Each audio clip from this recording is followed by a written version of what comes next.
வேலை பார்க்குற இடத்துல வந்து எப்படி நடந்துக்கணும் அப்படின்னா, வேலை பார்க்குற இடத்துல உள்ள உறவுமுறை வேறு, நம்ம அதுக்கு வெளியில் குடும்பத்தில் நம்ம வீட்டுக்கு வரோம், வேலை முடிஞ்சு வீட்டுக்கு வரோம், அங்கே உள்ள உறவுமுறை வேறு. அங்கே ஒருத்தர்கிட்ட நம்ம எப்படி பழகணும், வேலை பார்க்குற இடத்துல நம்ம எப்படி பழகணும் அப்படின்லாம் இருக்குது. வேலை பார்க்குற இடத்துல வந்து அன்பு பாசத்துக்கெல்லாம் இடம் இல்லை, உறவுமுறைக்கு இடமும் கிடையாது, காதல் நட்பு இதற்கெல்லாம் இடமே கிடையாது, காதலுக்கு இடமே கிடையாது. ஏன்னா ஆண்கள் தனியாக தான் தொழில் செய்ய வேண்டும், பெண்களுக்குள் தொழில் செய்ய வேண்டும். ஆனால் இங்கே ஆண்களும் பெண்களும் கலந்து தொழில் செய்கிறாங்க. அது வந்து ஒரு மோசமான அணுகுமுறை, ஒரு ஒரு முட்டாள்தனமான அணுகுமுறை என்று தான் நம்ம சொல்ல வேண்டும். ஆண்கள் தனியாக தொழில் செய்திருக்க வேண்டும், பெண்கள் தனித்தனியாக பெண்கள் தனியாக தங்களுக்குள் தொழில் செய்திருக்க வேண்டும். பெண்களால் என்ன முடியுமோ அந்த தொழில், ஆண்கள் செய்கிற அத்தனை தொழிலையும் பெண்களால் செய்ய முடியாது தற்போதுள்ள இயந்திர அறிவியல் உலகில். அப்படி இருக்கும்போது பெண்களால் என்ன தொழில் செய்ய முடியுமோ அந்த தொழில்களை எளிதாக எந்தெந்த தொழில்கள் எல்லாம் செய்ய முடியுமோ, சிரமம் ஆண்களுக்கு இணையாக நாங்கள் அவர்கள் செய்கிற அனைத்து தொழில்களையும் செய்வோம் அப்படிங்கிற கண்ணோட்டத்துக்கு அவங்க போகவே கூடாது. இப்போ தங்களால் என்ன எளிதாக செய்ய முடியும், பாதுகாப்பாக எந்தெந்த தொழில்களை எல்லாம் செய்ய முடியுமோ அந்த தொழில்களை தேர்ந்தெடுத்து அந்த தொழில்களை தேர்ந்தெடுத்து பெண்கள் செய்யணும். பெண்கள் தனியாக தொழில் செய்ய வேண்டும். ஆண்களோடு இணைஞ்சிட்டு ஆண்களுக்கு கீழேயோ அல்லது ஆண்களை தங்கள் நிர்வாகத்திற்கு கீழ் வைத்து கொண்டோ, இப்போ ஒரு கம்பெனி இருக்குது, அங்கே மேனேஜர் நிறைய ஆண்கள் வேலை பார்ப்பாங்க, அவங்களுக்கு மேனேஜராக பெண்கள் இருப்பாங்க, யாராவது ஒரு பெண் இருப்பாங்க. அந்த மாதிரிலாம் இருக்கக்கூடாது. அது மாதிரிலாம் இல்லாமல், அல்லது வந்து ஒரு ஆண்கள் இருக்காங்கன்னா அதுக்கு கீழே பெண்கள் வேலை, அது மாதிரிலாம் இருக்கக்கூடாது. பெண்களை தனியாக கொண்டு போயிடுங்க, ஆண்களை தனியாக கொண்டு வந்துடுங்க. ஆண்கள் வந்து அவங்களால என்ன தொழில் செய்வாங்களோ அதை அவங்க செய்ய போகிறாங்க. பெண்களால் என்ன செய்ய முடியுமோ அதை. இப்போ பெண்கள் வந்து எல்லா தொழிலும் செய்ய முடியாது. இப்போது பேருந்து ஓட்ட முடியாதா, அது வந்து ஓட்ட முடியும், அது மாதிரி 1-2 பேர் நிரூபிச்சிருக்காங்க. ஆனால் எல்லாரும் ஒன்றும் அதை ஒன்றும் செய்யலை. எல்லாருமே செய்வதற்காக ஆர்வமாகவும் இல்லை. அப்படிங்கும்போது அந்த தொழிலெலாம் அவங்க செய்யணுங்கிற அவசியம் இல்லை. அவங்களால எதை எளிதாக செய்ய முடியுமோ அதை அவர்கள் செய்ய வேண்டும். எல்லோரும் கண்டிப்பாக ஏதாவது ஒரு தொழில் கண்டிப்பாக செய்யணும். எந்த பெண்களும் வந்து வேலைக்கு போகாமல் இருக்கவே கூடாது. கண்டிப்பாக எல்லா பெண்களும் வேலை செய்தே ஆக வேண்டும். இந்த மாதிரி தனித்தனியாக தொழில் செய்யும்போது கண்டிப்பாக எந்த ஒரு பெண்களும் வந்து வேலைக்கு போகாமல் இருக்க மாட்டாங்க. ஏன்னா வேலைக்கு போகிறதுக்கு தயங்குறாங்க. நிறைய பெண்கள் வீட்டிலே இருக்காங்கன்னாக்கா, வேலைக்கு போகிற இடத்துல வந்து பெண்கள் வேலைக்கு போகிற இடத்துல அங்கே ஆண்களும் வேலை செய்வாங்க. அவங்களோட எதுவும் காதல் ஏற்படுறதுக்கு வாய்ப்பு இருக்குது. அதனால் வந்து குடும்ப வாழ்க்கையில் வந்து அமைதி இல்லாமல் போயிடும், ஏதாவது கள்ள தொடர்பு ஏற்படுவதற்கு வாய்ப்பு இருக்குது அப்படின்னு சொல்லிட்டு பெண்களை வந்து வேலைக்கு போகிறதுக்கு ஆண்கள் ஆதரவு தெரிவிப்பதில்லை. வேறு வழி இல்லை அப்படின்னா மட்டும்தான், வேறு வழி இல்லை, குடும்ப பொருளாதாரம் அப்படிங்கிற காரணத்தை காட்டி தான் பெண்கள் வேலைக்கு அனுப்பப்படுகிறார்கள். அதனால் என்ன பண்ணணும், பெண்கள் கண்டிப்பாக வேலைக்கு போகணும் அப்படின்னா வந்து அவர் வேலை செய்கிற இடத்துல எந்தவித பாலியல் தொந்தரவுகளும் இருக்கவே கூடாது, பாலியல் ரீதியான உறவுமுறைகள் ஏற்படவே கூடாது, காதல் ஏற்படவே கூடாது. அப்படி ஒரு சூழ்நிலையில் அவர்கள் வேலை செய்வார்களானால் அவர்கள் வேலைக்கு போகாமல் வீட்டிலே இருப்பதற்கு எந்த ஒரு காரணமும் இல்லை, நியாயமான எந்த ஒரு காரணமும் இல்லை. அதனால் கண்டிப்பாக அவங்க வேலைக்கு போவாங்க. வேலைக்கு போய் தான் ஆகணும், கட்டாயப்படுத்திடலாம். இப்போ வேலைக்கு நீங்கள் போய் தான் ஆகணும், நம்ம கட்டாயப்படுத்தக்கூட செய்யலாம். அப்படி தனித்தனியாக வேலை செய்ய வேண்டாம். அப்புறம் வந்து அங்கே வந்து என்ன பண்ணணுன்னா, பகிர்ந்து உண்ணக்கூடாது. வேலை செய்கிற இடத்தில் வந்து பகிர்ந்து உண்ணக்கூடாது, ஒருவர் தொடக்கூடாது, தொட்டு பேசக்கூடாது. அப்புறம் வந்து வாடா போடா, வாடி போடி, வா போ அப்படின்லாம் பேசவே கூடாது. பேர் சொல்லி உரிமையோடலாம் அழைக்கவே கூடாது. எல்லாரையும் வாங்க போங்கன்னு தான் கூப்பிடணும். யாரும் ஒருத்தர் வந்து வாங்க போங்க, நீங்கள் ஏங்க அந்த மாதிரி தான் கூப்பிடணும். வாடி போடி மச்சான் அந்த மாதிரி தொழில் செய்கிற இடத்துல வந்து நீங்கள் வந்து ஒரு உறவுமுறையை தேடவே கூடாது, உறவுமுறை நட்பை தேடவே கூடாது, காதலை தேடக்கூடாது, காதலுக்கு இடமே இருக்கக்கூடாது அங்கே. அது மாதிரி அண்ணன் தம்பி ரொம்ப செல்லமாக கண்ணு வாடா செல்லம் சொல்கிறாரு அந்த மாதிரிலாம் பேசக்கூடாது. தொழில் செய்கிற இடத்துல வந்து அந்தளவுக்கு ஒரு தெளிவான ஒரு மனநிலையோட தொழில் செய்யணும். அன்பு பாசத்துக்கு இடமே கிடையாது, உறவுமுறைக்கு இடமே கிடையாது. அதனால் யாரையும் வாங்க போங்கன்னு தான் கூப்பிடணும். வாடா போடா, வா போ, அது மாதிரி உரிமையோட கூப்பிடுற வழக்கமே வச்சுக்க கூடாது. இது வந்து தொழில் செய்கிற இடத்துல ஒரு தெளிவான மனநிலை அது ஏற்படுத்துவதற்கு உதவி செய்கிறது. சோர்வு ஏற்படாது. நீங்கள் வாடா போடா, வா மச்சான் இப்படின்லாம் பேசுனீங்கன்னு வச்சுக்கிங்க, வாடி போடி சொல்கிறீ இப்போ இந்தியா வேலைக்கு அப்படின்லாம் ரொம்ப உரிமையோட இதெல்லாம் வந்து தொழில் செய்கிற இடத்த வந்து சரியாக புரிஞ்சிக்காமல் ஒரு சோம்பேறித்தனத்தை ஏற்படுத்தும், மூளையில் சோர்வை ஏற்படுத்தும், வாழ்க்கையில் முன்னேற்றம் ஏற்படாது. நீ இல்லை என்னால் வந்து வேலை செய்கிற இடத்துல நானும் என் ஃப்ரெண்டும் வா வா போன்னு தான் பேசிப்போம், வாடி போடின்னு தான் பேசிப்போம், கெட்ட வார்த்தைப்பட்டு கூட திட்டிப்போம். எங்களுக்கு ஒன்றும் இல்லை, ஜாலியாக தான் இருக்கும், எனக்கு ஒன்றும் சிரமம் கிடையாது அப்படின்னு நீங்கள் சொல்லலாம். அதுவும் ஆனால் அப்படி உங்களுக்கு அது ஈஸியாக இருக்கும். ஆனால் அதே நேரத்தில் உங்கள் வாழ்க்கையில் நீங்கள் முன்னேறிட மாட்டீங்க, அடுத்தடுத்த நல்ல இடத்துக்கு போயிட மாட்டீங்க, அந்த இடத்துல தேங்கி நிற்பீங்க. அதனால் வந்து நீங்கள் வாழ்க்கையில் முன்னேறணும், அதுதான் வந்து கரெக்டான இது. அதனால் அப்போ வந்து தொழில் செய்கிற இடத்துல உள்ள உறவு முறைகளை சரியாக புரிந்து கொள்ள வேண்டும், நேர்மையாக இருக்கணும். எதுவும் லஞ்சம் பெறுறது அந்த மாதிரியான விஷயங்கள் எதுவும் வச்சுக்கூடாது.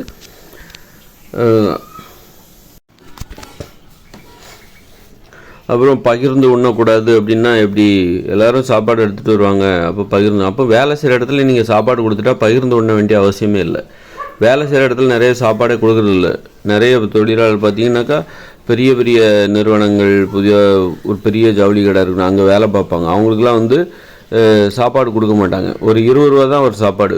அவங்களே சமைச்சு கொடுத்தா ஒருத்தருக்கு 20 ரூபா தான் ஆகும். ஆனால் அந்த சாப்பாடு கூட கொடுக்க மாட்டாங்க. அந்த அளவுக்கு கணக்கு பார்த்து மிச்சம் பிடிப்பாங்க. ஒரு டீ கொடுக்க மாட்டாங்க. ரொம்ப நேரம் வேலை வாங்குவாங்க, 10-12 மணி நேரம் வேலை வாங்குவாங்க. ஆனால் ஒரு டீ கூட கொடுக்க மாட்டாங்க. சில கிராமத்தில் போயிட்டு வண்டி அனுப்பிச்சு அவங்கள வந்து கூட்டிகிட்டு வந்து திரும்ப விடுவாங்க. அந்த அளவுக்கு பெரிய நிறுவனங்கள் எங்கேயாவது கிராமங்களை நோக்கி குறிவைக்குது. பெரிய நிறுவனங்கள்லாம் பார்த்திங்கன்னா கிராமங்களை குறிவைத்து அங்குள்ள மக்கள், ஏழ்மையில் வாடுகிற மக்களை வந்து போட்டி போட்டு அங்கே இருக்கிறவங்க படிக்காதவங்க அவங்கள கூப்பிட்டு போயிட்டு தொழிற்சாலையில் வேலை செய்துவிட்டு பிறகு வீட்டில் கொண்டு விட்டுருவாங்க. ஆனால் 10 மணி நேரம் வேலை வாங்குவாங்க, 10-12 மணி நேரம் வேலை வாங்குவாங்க. ஆனால் டீ கொடுக்க மாட்டாங்க, சாப்பாடு கொடுக்க மாட்டாங்க, தண்ணி மட்டும்தான் கொடுப்பாங்க, தண்ணி கூட கொடுப்பாங்க. அந்த மாதிரி ஒரு கொத்தடிமைத்தனமான ஒரு வேலையை வந்து நிறைய இதெல்லாம் வந்து அரசாங்கம் கண்டுகொள்வதே இல்லை. இது குறித்து அந்த அளவுக்கு மக்கள் ஏமாற்றப்பட்டு கொண்டு இருக்கிறார்கள். ஒரு சாப்பாடு கூட அப்போ இவங்க என்ன பண்ணணும், காலங்காத்தாலே அங்கே மத்தியானம் அவங்க சாப்பிட்றதுக்கா காலங்காத்தாலே வீட்டில் பொங்கி ஆக்கி பிள்ளைகளுக்கும் வச்சுட்டு அப்புறம் வந்து வேலைக்கு போவாங்க. இவங்களை வந்து கூப்பிட்டு போயிடுவாங்க, கொத்தோடு தூக்கிட்டு போகிற மாதிரி தூக்கிட்டு போய் வேலை வாங்கிட்டு திரும்ப வந்து வீட்டில் வந்து விட்டுருவாங்க. ஆனால் இடையில ஒரு டீ கொடுக்கறது கிடையாது, ஒரு 2 வேளை டீ கொடுக்கறது கிடையாது, ஒரு சாப்பாடு கொடுக்கறது கிடையாது. அந்த அளவுக்கு கணக்கு பார்க்குறது. ஒரு சாப்பாடு எல்லாத்துக்கும் பொங்கி போட்டாங்கன்னா ஒருத்தருக்கு 20 ரூபா தான் ஆகும். அது கூட ஒரு டீ 2 அந்த அளவுக்கு கணக்கு பார்த்து ஒரு மக்களை வந்து எந்த அளவுக்கு ஒரு அடிமைகளாக நினைக்கிறாங்க, கொத்தடிமைகளாக நினைக்கிறாங்க. அப்போது இது குறித்த விழிப்புணர்வு அந்த மக்களுக்கும் இல்லை. இதுதான் நம்ம தலைவதின்னு அரசாங்கமும் அது பற்றி அக்கறை இல்லை. அது மாதிரி தான் வந்து ஒவ்வொரு ஊர்கள்லையும் இது நடக்குது. கண்டிப்பாக இது பார்த்தீங்கன்னா இது போன்ற கொத்தடிமைத்தனமான ஒரு அணுகுமுறை ஒரு நாகரிகமாக இருக்கும். அந்த கடையை பார்த்திங்கன்னா பெரிய ஜவுளி கடையாக இருக்கலாம், அல்லது பெரிய கம்பெனியாக இருக்கலாம், ஒரு சேமியா கம்பெனியாக கூட இருக்கலாம். பார்த்தா நாகரிகமாக தொழில் செஞ்சுட்டு நாங்கள் வரோம், ஃபேன் கடியில் உட்காந்து நாங்கள் தொழில் செய்கிறோம், சுத்தமாக இருக்கும், ஏசி இருக்கும். ஆனால் அங்கே அந்த தொழிலாளர்கள் எப்படி நடத்தப்படுகிறார்கள் பாருங்கள். அப்போ இது எவ்வளோ ஒரு கொடூரமான ஒரு அணுகுமுறையாக இருக்குது. ஆனால் அந்த முதலாளிகள்லாம் பார்த்திங்கன்னா கோடிக்கணக்கில் சம்பாதிப்பாங்க, நல்ல பெரிய வீடு, பந்தாவாக இருப்பாங்க, கார் வச்சுருப்பாங்க. இந்த மாதிரி தொழிலாளரோட ரத்தத்தை உறிஞ்சி இந்த மாதிரி பண்ணுறோம். அப்போ பகிர்ந்து உண்பதற்கு தொழிற்சாலையில் வந்து தொழில் செய்கிற இடத்துல பகிர்ந்து உண்பதற்கு என்ன காரணம் அப்படின்னா, அந்த தொழிற்சாலையிலே உணவு கொடுப்பதில்லை. அப்படி உணவு கொடுக்கணும். அவங்களுக்கு என்ன உணவு தேவையோ, அவங்க உடம்புல ஏதாவது நோய் இருக்கலாம், அதுக்கு தகுந்த மாதிரி எனக்கு வந்து இந்த மாதிரி உணவு கொடுங்க, இதுதான் நான் சாப்பிடணுன்னா அதை அவங்களுக்கு கொடுக்கணும். அதுதான் உரிமை. அது அவங்களுடைய அந்த நிர்வாகம் கொடுக்க வேண்டியது அவர்களுடைய கடமை. இது வந்து அரசாங்கம் கண்காணிக்கணும். அது மாதிரி அப்போ பகிர்ந்து உண்ண வேண்டிய அவசியம் இல்லை. அது மாதிரி 2 வேளை சாப்பாடு வேலை செய்கிற இடத்துல கொடுக்கணும். அந்த அளவுக்கு வந்து எந்த ஒரு நிறுவனமாக இருந்தாலும் சரி தொழிலாளர்களுக்கு உணவு கொடுக்க வேண்டும், தேநீர் கொடுக்க வேண்டும், இடையிடையே ஸ்நாக்ஸ் கொடுக்கணும், ஒரு மகிழ்ச்சியாக வேலை செய்ய வேண்டும். பசியோடு வேலை வாங்கக்கூடாது. ஒரு பசியோடு வேலை செஞ்சு மன அழுத்தத்தோடு எவ்வளோ பேர் கஷ்டப்படுறாங்க அப்படிங்கிறது வந்து பார்த்திங்கன்னா நீங்கள் பார்த்தீங்கன்னா அந்த மாதிரி ஒரு கோடி பேராவது இருப்பாங்க. 1 கோடி பேராவது இந்த மாதிரி அவஸ்தைப்படுகிறவர்கள். போதிய அந்த வேலை வாங்குகிறவர்கள் வந்து அந்த அளவுக்கு தொழிலாளர்களை ஒரு கொத்தடிமைகள் போன்று நடத்துகிறார்கள். அதுமாதிரி விவசாய நிலத்திலே அது மாதிரி தான், விவசாய நிலத்தில் கூலி வேலை செய்கிறவர்கள் அது போல அப்படி தான். அதனால் வந்து பகிர்ந்து உண்ணவே கூடாது. பகிர்ந்து உண்ணாதற்கு காரணம் என்னென்னாக்கா, அவங்க வந்து பகிர்ந்து ஏன் உண்றாங்க அப்படின்னாக்கா, வேலை செய்கிற இடத்துல உணவு கொடுப்பதில்லை. எல்லோரும் கையிலேருந்து அவங்கவுங்க வீட்டிலேருந்து சாப்பாடு எடுத்து வராங்க, அதை எப்படி மற்றவங்களுக்கு கொடுக்காம சாப்பிடுவாங்க? அதனால் வந்து வேலை செய்கிற இடத்துலையே வந்து அந்த தொழிலாளர்களுக்கு சாப்பாடு கொடுக்க வேண்டும், பகிர்ந்து உண்ணக்கூடாது வேலை செய்கிற இடம். அப்போ தான் உறவு முறை நீங்கள் சரியாக புரிஞ்சுப்பி. அந்த மாதிரி அது ஒரு அணுகுமுறை. அப்புறம் வந்து பார்த்திங்கன்னா தொடக்கூடாது, தொட்டு பேசக்கூடாது. அப்புறம் யாரை வேணாலும் நீங்கள் வந்து பேசும்போது வாங்க போங்கன்னு தான் பேசணும். ஒருத்தர் பேசும்போது வாங்க போங்கன்னு தான் பேசணும். அது உயர் ரீதியாக இருந்தாலும் சரி, முதலாளியாக இருந்தாலும் சரி, சின்ன ஒரு 20 வயசு பையனோ பொண்ணாக இருந்தாலும் சரி, நீங்கள் வாங்க போங்கன்னு தான் பேசணும். இப்போ ஒரு ஆசிரியர் கூட என்ன பண்ணணும், ஒரு மாணவரை வாங்க போங்கன்னு தான் பேசணும். ஒரு ஆசிரியை இருக்காங்க, அவங்க மாணவியை வாங்க போங்கன்னு தான் பேசணும். அப்போ தான் அந்த உறவுமுறை சரியாக புரிஞ்சு, அந்த இடத்துல உள்ள தன்மை, அந்த இடத்தில் நிலவுகிற ஒரு மனநிலை, சூழ்நிலை அதை சார்ந்து நிலவுகிற ஒரு மனநிலை, அதை நீங்கள் தெளிவாக புரிஞ்சுக்கணும். அப்படின்னா நீங்கள் வாங்க போங்கன்னு தான் பேசணும். ஒரு மனதிற்குள் கூட இப்போ உங்கள் மேனேஜர் இருக்கிறாரு, உங்களை வேலை, அவரை பற்றி, மேனேஜரை பற்றி நீங்கள் மனசுக்குள்ளே அவன் அல்லது அவாய்வா அப்படின்னு திட்டக்கூடாது. மனசுக்குள்ளே கூட அவங்கள வாங்க போங்கன்னு தான் பேசணும். அப்போ தான் அந்த உறவுமுறை, நீங்கள் அங்கே உறவுமுறை ஏற்படவே கூடாது. தொழில் செய்கிற இடத்துல உங்களுக்கு உறவுமுறை ஏற்படக்கூடாது. அதை நீங்கள் சரியாக புரிஞ்சுக்கணும். உறவுமுறை ஏற்படுவதற்கு அனுமதிக்கக்கூடாது.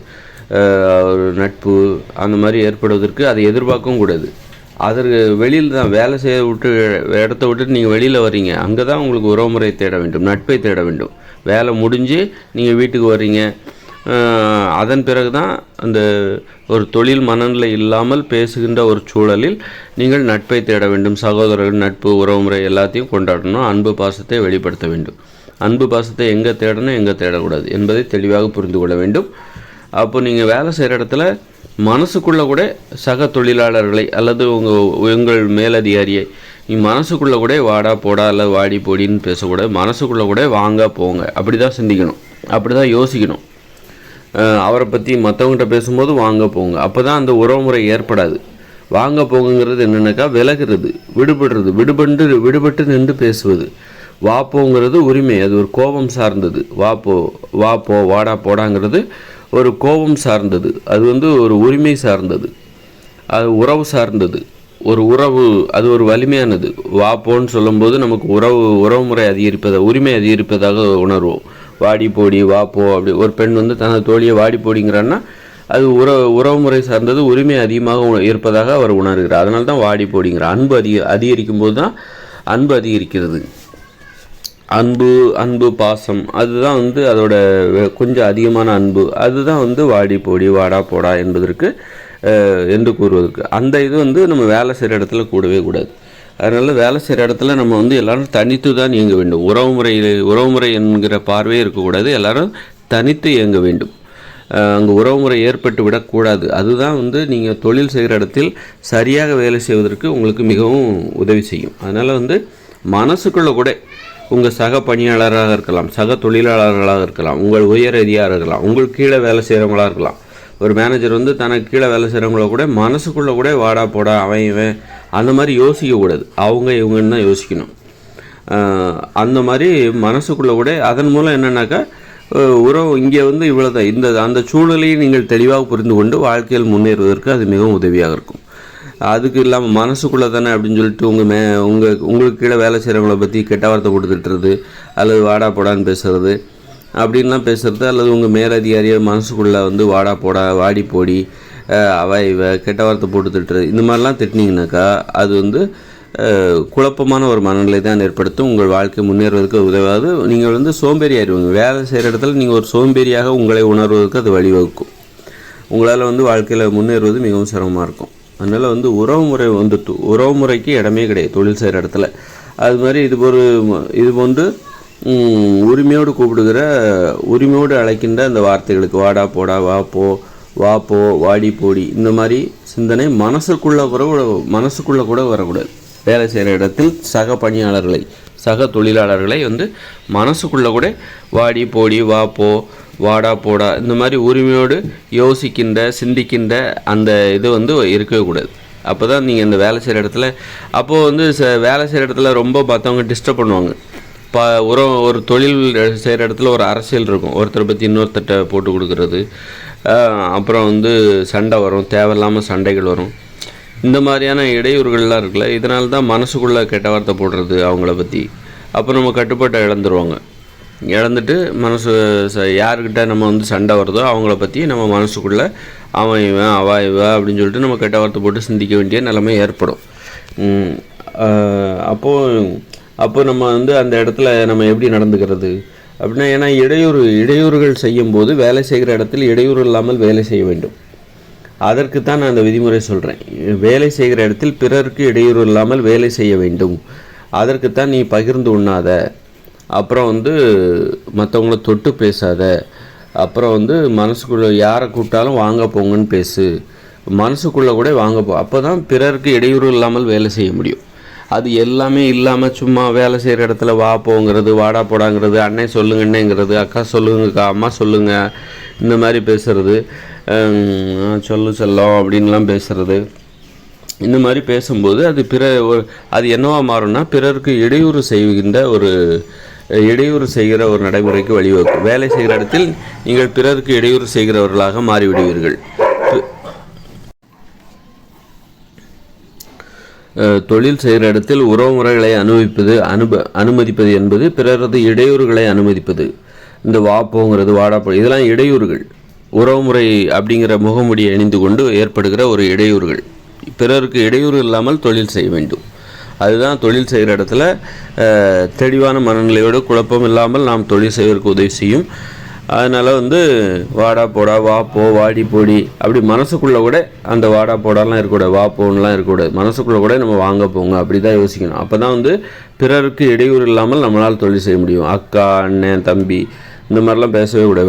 வேலை செய்ய அண்ணன் சொல்லுங்கண்ணே, தம்பி இங்கே வாப்பா அப்படின்லாம் பேசவே கூடாது. அப்போ தான் பெரிய பிரச்சனைகளை தவிர்க்க முடியும். இதெல்லாம் எப்படிங்க அப்படின்லாம் யோசிச்சிங்கன்னா ஒன்றும் பண்ண முடியாது. அப்புறம் நிறைய பிரச்சனைகள் வரும். அப்புறம் நீங்கள் அதை அனுபவிக்க வேண்டியிருக்கும். சில நேரங்களில் அது உங்களுக்கு நல்லா தெரியும். சில நேரங்களில் பெரிய பிரச்சனைகள் உருவாவதற்கு நீங்கள் இந்த மாதிரி வா போ, வாடா போடா அப்படின்னு பேசுகிறது அதுவே காரணமாக இருக்கும். பெரிய சண்டைகள் உருவாவதற்கு காரணமாக இருக்கும். அமைதியாக நீங்கள் உங்கள் வேலையை செய்ய முடியாது. வேலை செய்கிற இடத்துல நீங்கள் அமைதியான மனநிலையில் உங்கள் வேலையை செய்யணும் அப்படின்னாக்கா பிறருக்கு இடையூறு இல்லாமல், பிறரது இடையூறுகளை அனுமதிக்காமல், பிறருக்கு நீங்கள் இடையூறு செய்யாமல் வேலை செய்ய வேண்டும். அதற்கான விதிமுறைகளை தான் நான் சொல்கிறேன். பிறரிடம் பகிர்ந்து உண்ணாதீங்க, பிறரை தொட்டு பேசாதீங்க, யாராக இருந்தாலும் அவங்கள வாங்க போங்கன்னு பேசுங்க. மனசுக்குள்ளே கூட யாரையும் பற்றி யோசிக்கும்போது வா போ, வாடா போடான்லாம் யோசிக்கக்கூடாது, வாங்க போங்கன்னு தான் யோசிக்கணும். அப்போ தான் பிறருக்கு இடையூறு இல்லாமல் தொழில் செய்ய முடியும். பிறரது இடையூறுகளை அனுமதிக்காமல் தொழில் செய்ய முடியும். தொழில் செய்யும்போது அந்த அளவுக்கு ஒரு தொழில் செய்வது என்பது துறவரம் போன்றது. ஒரு துறவியின் வாழ்க்கை போன்றது தொழில் செய்கிற இடத்தில் வாழுகின்ற வாழ்க்கை என்பது.